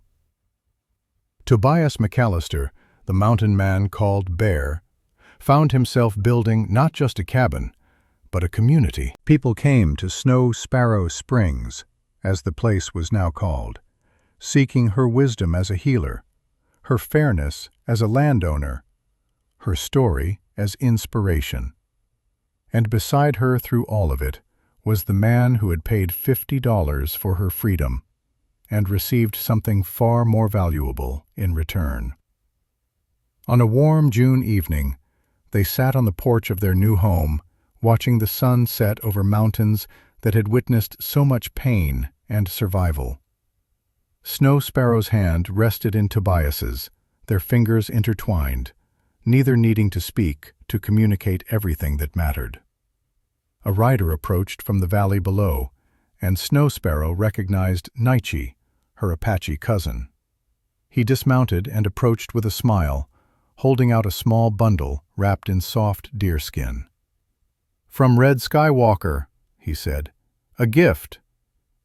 Inside was a cradle board, intricately carved and decorated with beadwork, the kind Apache mothers use to carry their babies. Snow Sparrow's hand went instinctively to her belly, to the small swell that was just beginning to show. "He knows?" she asked. "The whole territory knows," Naichi grinned. "The woman with ghost eyes who defeated Cornelius Vander is having a child with the bear of Wind River. It is already becoming a legend." After Naichi left, Tobias looked at Snow Sparrow with wonder in his eyes. "I get another chance," he said quietly. "After losing everything, after 12 years of death, I get to be a father again." "We get another chance," she corrected. "Both of us. To build something good from all the bad." They sat in silence as stars began to appear, the same stars that had watched over their ancestors, that would watch over their children. The dragon brand on Snow Sparrow's face caught the last light of day, no longer a mark of shame, but a testament to survival, to resistance, to the unbreakable human spirit. In Deadwood, Cornelius Vander sat in a cell awaiting transfer to territorial prison. His empire had collapsed. His lawyers had abandoned him. His money had proved worthless against the truth. He would spend his remaining years in a cage, a cautionary tale about what happens to men who mistake power for invincibility. But in the mountains, on land that had been purchased with foresight and defended with courage, two people who had both lost everything built a new life together. Not because he had saved her, not because she owed him, but because they had recognized in each other the same stubborn refusal to be broken by a world that tried its best to destroy them. They called it Snow Sparrow Springs, and it became known as a place where justice mattered more than money, where people of all colors and backgrounds could find fair treatment, where water flowed to those who needed it rather than those who could afford it. The settlement grew slowly but steadily, attracting those who were tired of being crushed by men like Vander, those who wanted to build something better. And at the center of it all was a woman with mismatched eyes and a dragon brand, proof that sometimes the most valuable things in life cannot be bought. They can only be earned, through courage, through perseverance, through the simple act of refusing to accept that any human being can be reduced to property. A single transaction had bought her chains, but it had also bought her freedom, and in the end, that made all the difference. The wind blew through the pines, carrying with it the promise of another harsh winter to come. But this time, neither Tobias nor Snow Sparrow faced it alone. They faced it together, surrounded by community, protected by law, guided by love. The dragon brand would fade with time, becoming a scar like any other. But the story it told would live forever, passed down through generations as proof that courage matters, that justice matters, that standing up to tyrants matters even when the cost seems too high. They had paid $50 for a monster in a sack. They had discovered a queen without a crown. And in doing so, they had proved that the most expensive things in this world are the ones that have no price at all.